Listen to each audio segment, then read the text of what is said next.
7년 전에 아침밥을 차리다가 갑자기 팽 돌면서 제가 쓰러졌어요. 그래서 수치 검사를 했는데 499가 나왔어요. 그러니까 선생님이 깜짝 놀라면서 어떻게 이 정도까지 됐는데 안 죽고 살았느냐고. 혈당 쇼크를 불러일으킬 정도로 혈당 수치가 높았었다는데 그녀가 당뇨에 걸린 이유는 무엇일까? 혈당에 지방이 쌓이면 당뇨가 발병할 가능성이 커질 수밖에 없습니다. 지방이 쌓여 있다? 당뇨 때문에 죽음의 문턱까지 갔었다는 김혜강 씨. 전조 증상도 없었기에 더욱 당황스러웠다는 당뇨 진단. 하지만 여기서 끝이 아니었다. 3년이 지나고 나서 제가 또 쓰러졌었어요. 그 고혈압도 오고 고지혈증도 오고 정체불명의 협심증이라고. 그 식구들을 다 불러갖고 중환자실에 불러서 오늘 밤 못 넘긴다. 진짜 저승까지 갔다 왔어요. 저승 문화까지.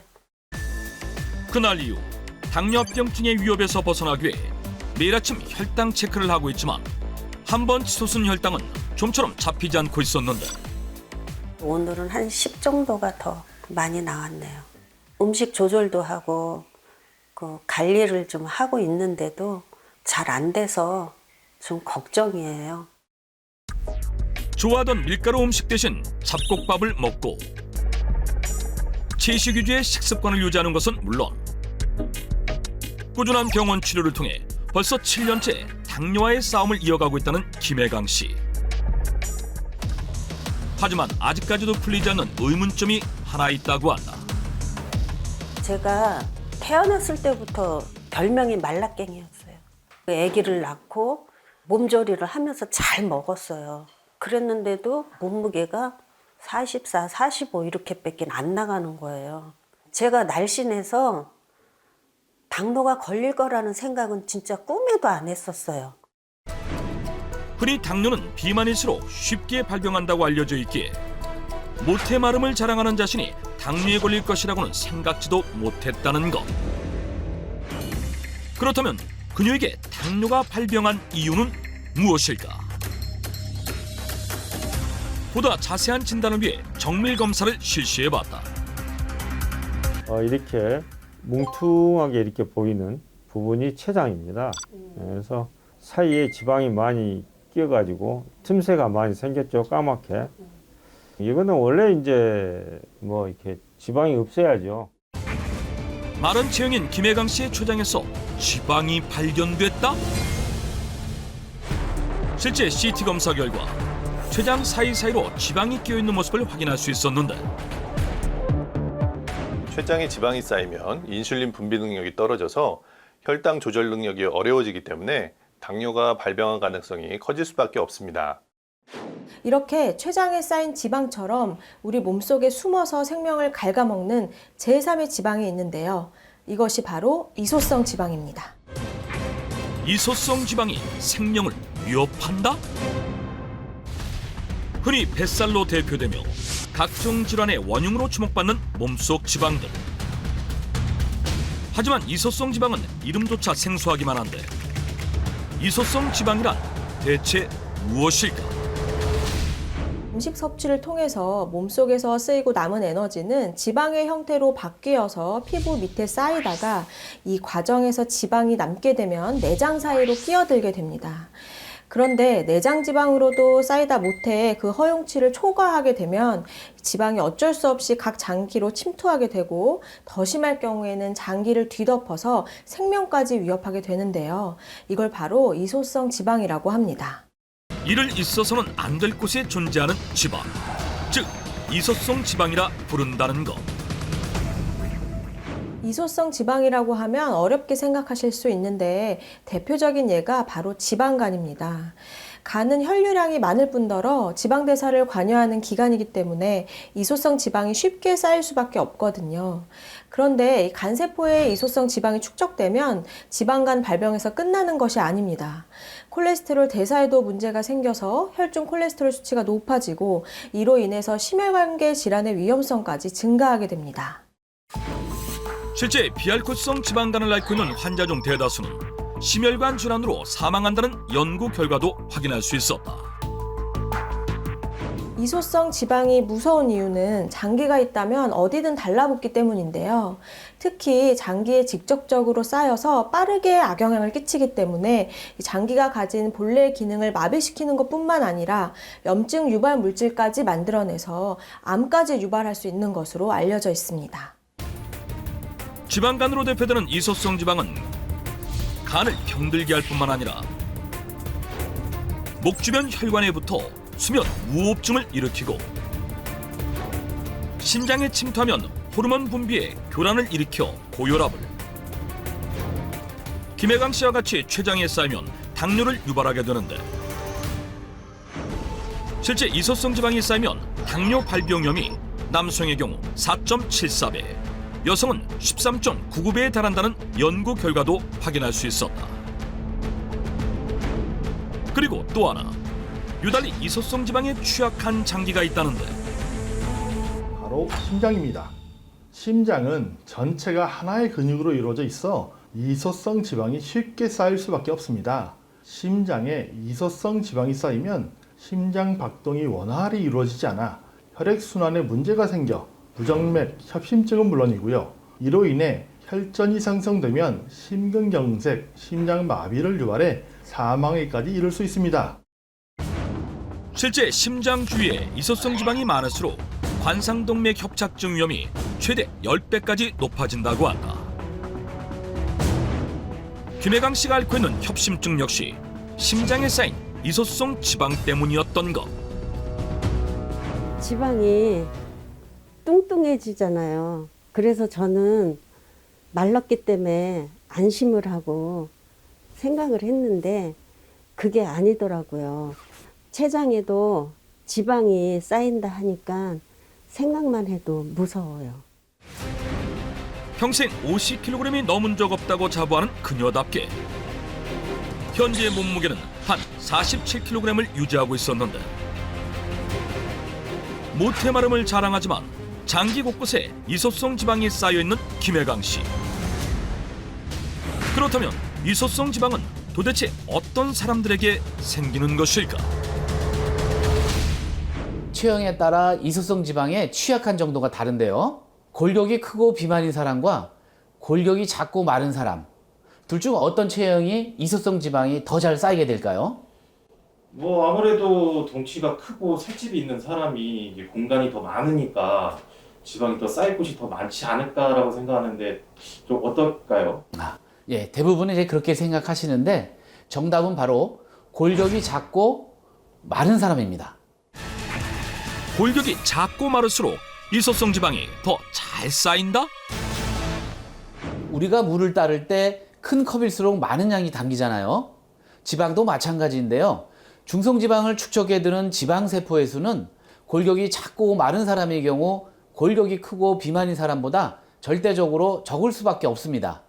때문에 같은 양을 먹더라도 골격이 작은 사람은 지방이 더 쉽게 넘치게 되고 이로 인해 이소성 지방도 더 빠르고 많이 축적될 수밖에 없는 것이죠. 우리 몸의 비만도를 결정짓는 지방세포는 골격이 작고 마른 경우 100억 개에서 300억 개에 그치지만, 골격이 크고 비만한 사람은 최대 1000억 개에 달하는 것으로 알려져 있다.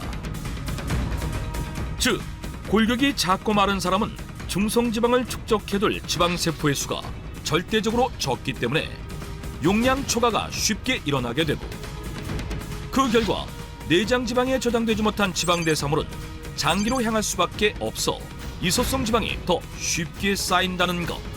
마를수록 더 취약해 눈으로 확인할 수 없는 이소성 지방.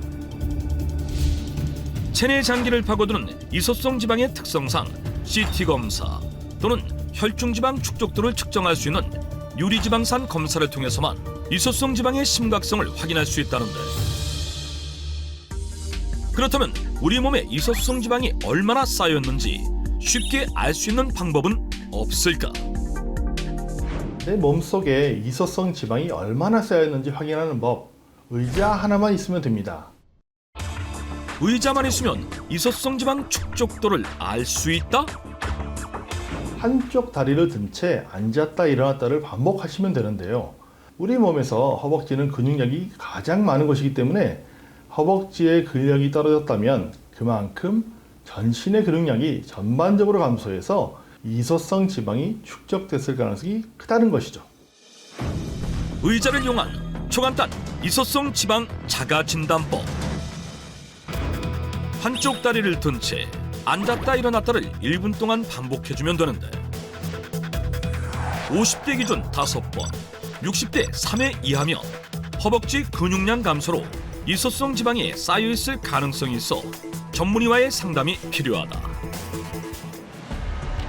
장기가 있다면 어디든 쌓여 대사성 질환을 비롯한 각종 질병을 유발하는 이소성 지방.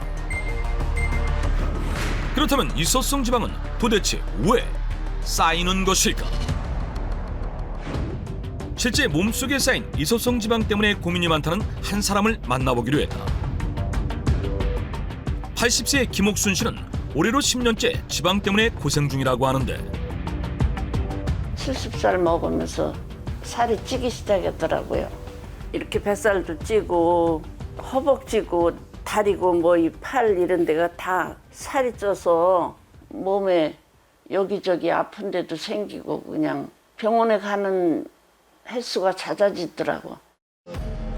현재 키 160cm에 몸무게는 71kg에 육박하는 김옥순 씨. 갑자기 불어난 살 때문에 고혈압으로 시작해 고지혈증, 부정맥까지 온갖 질환을 달고 살게 됐다는데, 실제 CT 촬영을 진행해 본 결과 그녀의 몸 곳곳엔 이소성 지방이 가득 쌓여 있었다.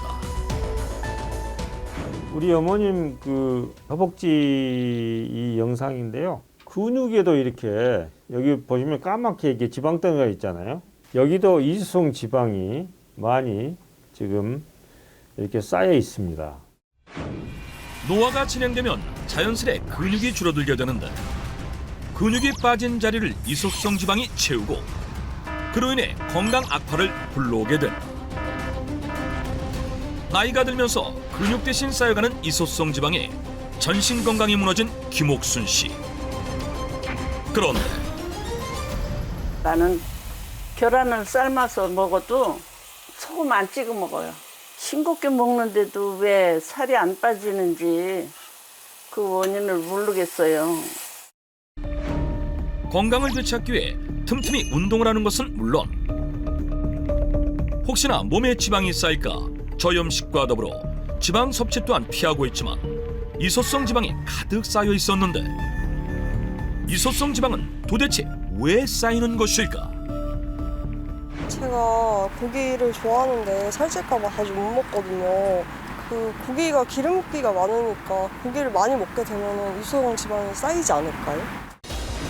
시민들 또한 지방이 풍부한 고기를 많이 섭취할수록 이소성 지방도 쉽게 쌓일 것이라는 의견. 과연 사실일까? 평소 고기 섭취가 많은 사람을 찾아 나선 제작진. SNS 계정 하나를 발견하는데, 딱 봐도 고기 위주의 지방이 풍부한 식단 사진으로 가득했다. 그렇다면 그녀의 몸엔 이소성 지방이 많이 쌓여 있을까?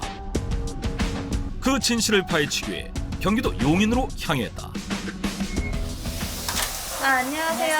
저희 MBN 청기누설에서 나왔는데 네. 이선혜님 맞으신가요? 아, 네. 안녕하세요. 제가 이선혜입니다. 지방 사랑이 남다르다는 이선혜 씨. 지방 애호가답게 버터, 치즈, 휘핑크림 등 수많은 고지방 식재료들로부터 지방 가득한 각종 육류까지 엄청난 양의 식재료들을 구비해두고 섭취하고 있었다. 이거는 소고기고요. 스테이크 해 먹을 때 많이 쓰고 있고, 얘는 닭다리살, 닭고기, 이거는 새우, 얘는 목살, 얘는 돼지고기 삼겹살. 다양한 식재료들 중에서도 고기 사랑에 남다르다는 그녀. 그 중에서도 가장 중요하게 생각하는 건 저는 고기 먹을 때 가장 중요한 부분이 요 비계라고 생각하기 때문에 비계 위주로 먹고 있어요. 근데 보통 이제 비계는 떼고 먹잖아요. 그렇죠. 정육점 가서 고기 주문할 때 말하지 않으면 이렇게 잘라내고 주세요. 그래서 비계 많은 부위를 주세요라고 이렇게 얘기해서 지방이 많은 부위는 잘라서 제가 먹고 살코기는 아이들한테 주고 세일할 때 많이 구입해 놨다가 사용하고 있습니다. 실제 돼지고기 비계 100g에 함유된 지방량은 75g으로 식약처에서 제시한 하루 권장량을 훨씬 넘는 양이었는데 지방이 풍부한 돼지고기 비계를 통째로 활용하는 것에 그치지 않고 버터까지 넣어 굽기 시작하는 이선혜 씨. 근데 지방을 진짜 많이 드시네요. 제가 지금 저탄고지 다이어트라는 걸 하고 있는데 지방의 비율을 한 60-70% 정도, 나머지 한 20-30%는 단백질과 뭐 야채 이런 식으로 구성해서 먹는 그런 다이어트예요. 요리를 할 때 지방이 좀 모자라다 싶을 때는 그때는 버터나 뭐 올리브 오일, 뭐 코코넛 오일 이런 좋은 지방으로 이루어진 그런 기름을 추가해서 먹고 있어요. 탄수화물은 적게 먹는 대신 지방을 더 풍부하게 섭취하는 육류 중심의 저탄고지 식단을 매일 2끼 이상 챙겨 먹는다는 그녀. 그렇다면 지방을 많이 섭취하는 만큼 이소성 지방 또한 많이 쌓여 있을까? 이소성 지방 축적도를 알 수 있는 유리 지방선 검사를 해보기로 했다. 그런데 예상과는 달리 정상 수치를 기록하고 있었는데 대체 어떻게 된 일일까? 보통 지방이 많은 식재료를 섭취할수록 이 이소성 지방이 많이 쌓일 것이라고 생각하시는데요. 하지만 몸속에 이소성 지방을 쌓는 주 원인은 바로 탄수화물입니다. 탄수화물이 이소성 지방을 부른다? 우리가 섭취한 음식이 체지방으로 축적되기 위해서는 인슐린이 필요합니다. 하지만 정작 지방 자체는 인슐린 수치를 천천히 올리는 반면 탄수화물은 인슐린을 과다 분비시키는 주범 중에 하나로 꼽히는데요. 특히 밥, 빵, 면으로 대표되는 정제된 탄수화물은 인슐린 분비를 빠르게 자극해서 체지방으로의 전환 또한 빠르게 일어나기 때문에 탄수화물 과다 섭취는 이소성 지방의 축적과도 직결될 수밖에 없는 것입니다. 또한 지방은 체내에서 느리게 소화돼 포만감이 오래 지속되는 반면 탄수화물은 소화 속도가 빨라 과다 섭취를 유발하기 때문에 이소성 지방을 더 쌓이게 만든다는 것. 하지만 지방을 과도하게 많이 섭취하는 것 역시 저혈당 쇼크나 심방세동 등의 위험이 증가할 수 있기 때문에 영양 균형을 맞춰 섭취하는 것이 중요하다.